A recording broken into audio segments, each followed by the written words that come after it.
कांग्रेस सांसद राहुल गांधी ने सोमवार को लोकसभा में स्पीकर ओम बिरला पर ही निजी हमला बोल दिया। उन्होंने कहा कि आप जब पीएम नरेंद्र मोदी से हाथ मिलाते हैं तो झुक जाते हैं, लेकिन मुझसे मिलने के दौरान सीना तानकर खड़े होते हैं। लोकसभा के स्पीकर को निष्पक्ष होना चाहिए। इस पर स्पीकर ओम बिरला ने जवाब दिया कि मेरे संस्कार सिखाते हैं कि बड़ों के आगे झुककर बात करनी चाहिए और समान उम्र के लोगों के साथ बराबर का व्यवहार रखना चाहिए। स्पीकर ओम बिरला ने कहा कि प्रधानमंत्री सदन के नेता हैं। मेरे संस्कार सिखाते हैं कि बड़ों के आगे झुककर नमस्कार करो और जरूरी हो तो पैर छूकर सम्मान करो।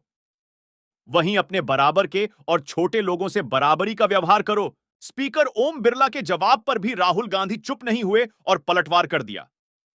उन्होंने कहा कि भले ही प्रधानमंत्री बड़े हैं, लेकिन लोकसभा में आप स्पीकर हैं। मैं और पूरा विपक्ष आपके आगे झुकेगा। इस तरह राहुल गांधी ने स्पीकर पर निजी हमला बोला और इसका सत्ता पक्ष के सांसदों ने विरोध जताया।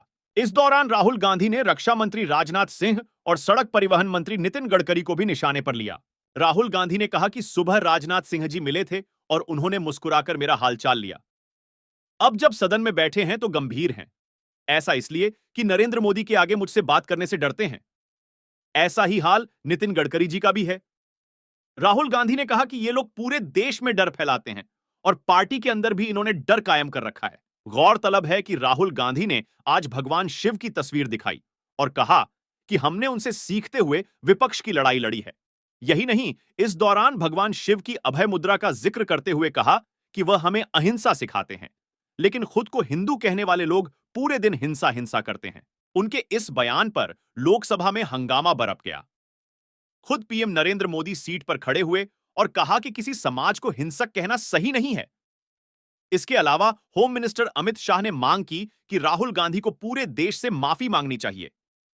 स्पीकर ओम बिरला ने भी राहुल गांधी को नसीहत देते हुए कहा कि किसी समाज के बारे में आपत्तिजनक बातें नहीं करनी चाहिए।